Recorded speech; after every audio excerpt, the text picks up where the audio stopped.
بسم اللہ الرحمن الرحیم۔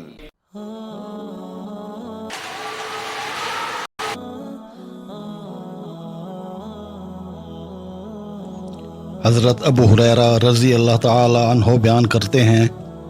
کہ رسول اللہ صلی اللہ علیہ وسلم نے فرمایا، کوئی بیماری متعدی نہیں ہوتی، نہ کسی مردے سے کوئی الو نکلتا ہے، نہ کسی ستارے کی کوئی تاثیر ہے،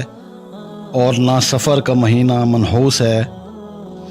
حضرت ابو ہریرہ رضی اللہ تعالی عنہ بیان کرتے ہیں، رسول اللہ صلی اللہ علیہ وآلہ وسلم نے فرمایا،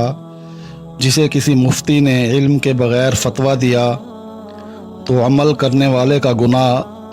فتویٰ دینے والے پر ہوگا۔ حضرت ابن عباس رضی اللہ تعالی عنہما سے مروی ہے، نبی کریم صلی اللہ علیہ وآلہ وسلم نے فرمایا، جس نے نجوم کا کوئی علم سیکھا اس نے جادو کا ایک حصہ سیکھا، چنانچہ جو اس میں اپنا حصہ بڑھانا چاہتا ہے بڑھا لے۔ حضرت ابو ہریرہ رضی اللہ تعالی عنہ کہتے ہیں، رسول اللہ صلی اللہ علیہ وآلہ وسلم نے فرمایا، جس سے علم کی بات پوچھی گئی اور اس نے اسے چھپا لیا اور بتایا نہیں، تو اللہ تعالی قیامت کے روز اسے آگ کی لگام دے گا۔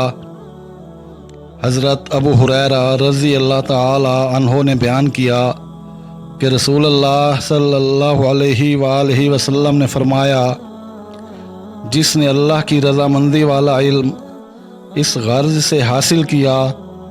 کہ دنیا حاصل کرے، تو ایسا آدمی قیامت کے دن جنت کی خوشبو نہیں پا سکے گا۔